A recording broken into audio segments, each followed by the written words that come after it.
જય હિન્દ જય ભારત મિત્રો, સ્વાગત છે તમારું નવા વિડીયોની અંદર। આ વિડીયો છે એની અંદર આપણે ચર્ચા કરવાના છીએ કે પીએમ સ્વામિત્વ યોજના છે એ શું છે।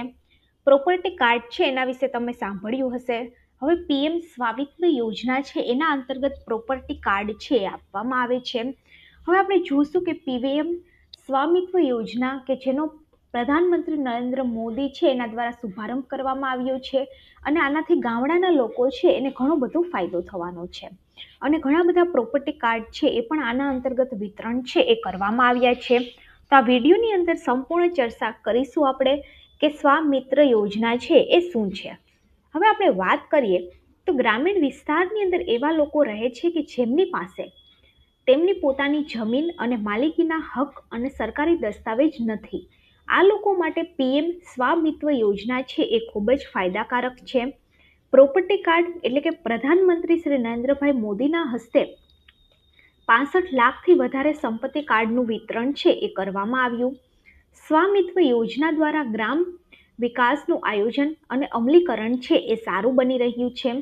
હવે સ્વામિત્વ યોજના શું છે, લાભ કોને મળે છે અને કેવી રીતે મળે છે, એના નિયમોની આપણે આગળ ચર્ચા કરીએ કે આજે ભારતનો ઘણો બધો મોટો હિસ્સો છે એ ગ્રામીણ વિસ્તારમાં રહે છે અને ગ્રામીણ વિસ્તારની અંદર એવા ઘણા લોકો રહે છે કે જેમની પાસે જમીનના દસ્તાવેજ નથી। અહીં રહેતા લોકો પેઢી દર પેઢી જમીન પર પોતાને માલિકી હક છે એ ગણતા આવ્યા છે, પરંતુ દસ્તાવેજો છે એ નથી હોતા। આજે પણ ભારતની અંદર ઘણા લોકો ગ્રામીણ વિસ્તારમાં રહે છે અને સ્વામિત્વ યોજના દ્વારા ભારત સરકાર તે લોકોને તેમની જમીન પર તેમના અધિકાર છે આપે છે। ચાલો આપણે જાણીએ કે સ્વામિત્વ યોજનાનો લાભ કોને મળે છે અને આ યોજનાના નિયમ શું છે। સૌથી પહેલાં તો જાણીએ કે સ્વામિત્વ યોજના છે શું।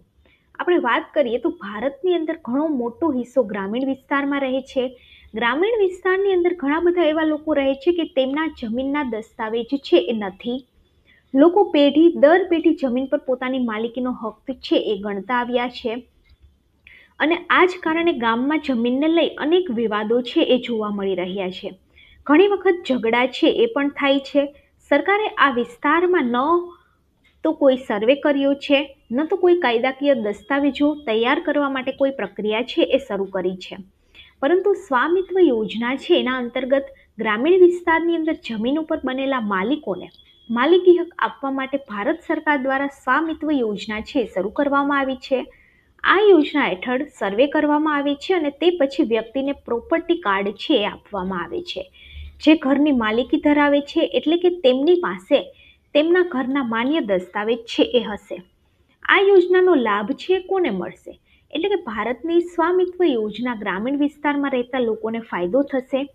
જેમને પોતાની જમીન પર મકાનો બનાવ્યા છે તેની પાસે કોઈ પુરાવો નથી કે ઘર તેનું છે, ભારત સરકાર સર્વે કરશે અને તે લોકોને પ્રોપર્ટી કાર્ડ છે એ સોંપશે।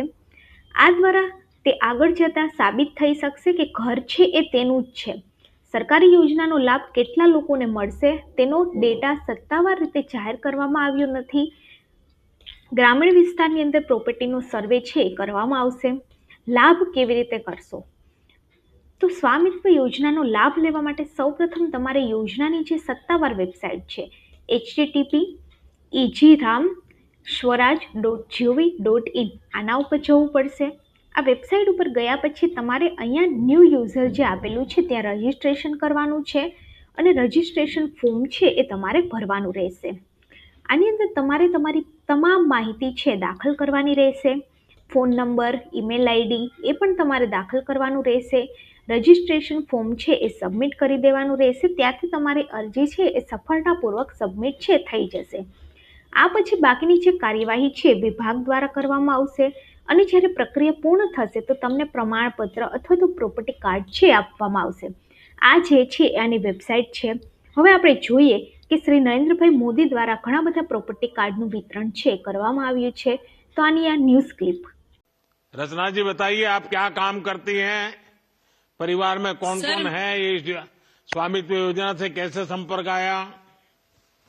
सर मेरे परिवार में मेरे पति हैं नरेश कुमार बिश्नोई और मेरे एक बेटा है सर और एक बेटी है। और इस योजना के संबंध में बताइए। सर मेरे पास 20 सालों से रह रही हूँ मैं। मकान है मेरा छोटा सा, उसका कोई दस्तावेज नहीं था और अभी मेरे को स्वामित्व योजना में ये कार्ड मिला। तो सर मैंने 7,45,000 का लोन उठाया है और मैंने दुकान भी करी है और दुकान में सामान भी डाला है और मेरे बच्चों का उच्च शिक्षा का सपना भी पूरा किया है मैंने।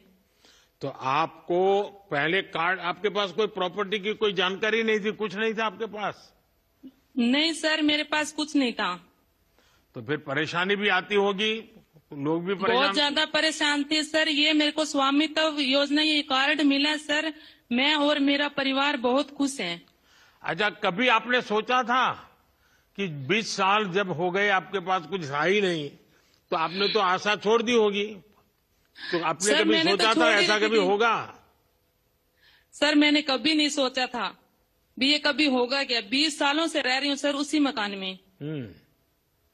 अच्छा, आपको स्वामित्व योजना से और क्या क्या लाभ हुआ, आप बता सकती हैं? जी सर बताऊंगी। इससे मेरे को ये एक तो SBM योजना मिली है और सर मैंने मुद्रा लोन भी उठाया है 8 लाख रुपए और मैं राजीविका में भी जुड़ी हुई हूँ और अपना मेरे परिवार का आयुष्मान कार्ड भी बना हुआ है सर। कारोबार चल रहा है ठीक से? बिल्कुल सही चल रहा है सर। मैं नरेगा में काम भी करती हूँ। तो आप 15 लाख रुपए का लोन भी लिया है, दुकान भी चलाती हो, मनरेगा भी करती हो, पतिदेव भी कुछ करते होंगे? सर करते हैं, ड्राइवरी करते हैं वो। अच्छा, मुझे बताया गया कि आपकी बेटी विदेश पढ़ना जाना चाहती है, आप जी इसका सर। श्रेय स्वामित्व योजना को देंगी क्या? सर इसको विदेश भेजना चाहती हूँ मैं, ये जाना चाहती है। जरा बताइए, जरा मुझे बताइए। अभी आइलेट्स कर रही है, साथ में ही है मेरे बच्ची मेरी। और कहाँ भेजना चाहते हैं? ऑस्ट्रेलिया। ऑस्ट्रेलिया। तो ये स्वामित्व जी सर। योजना का कारण ये संभव होगा आपको? जी सर। चलिए रचना जी, मेरी ईश्वर से प्रार्थना है कि आपका और आपकी बेटी का ये सपना बहुत जल्द पूरा हो। ये बहुत ही थैंक्स, सर। प्रसन्नता की बात है कि स्वामित्व योजना सिर्फ आवश्यकता ही पूरा नहीं कर रही है, बल्कि इससे हमारे नागरिकों के आकांक्षाओं के पंख को भी ताकत मिल रही है। सच्चे सर अर्थ में आप किसी भी योजना की सार्थकता यही है कि लोग उससे जुड़े और सशक्त हो। रत्ना जी, आप कुछ कहना चाहती थी बीच में? सर मैं कहना चाहती हूँ भी आप जैसे नेता हो सर, तो एक गरीब कल्याण जो योजना चला रखे सर, आपको मेरे और मेरे परिवार की तरफ से तहे दिल से धन्यवाद करती हूँ सर। बहुत बहुत धन्यवाद। વિડીયો સારો લાગે તો વિડીયોને લાઈક કરી દેજો અને ગવર્મેન્ટ સાથી ચેનલને સબસ્ક્રાઇબ કરી દેજો।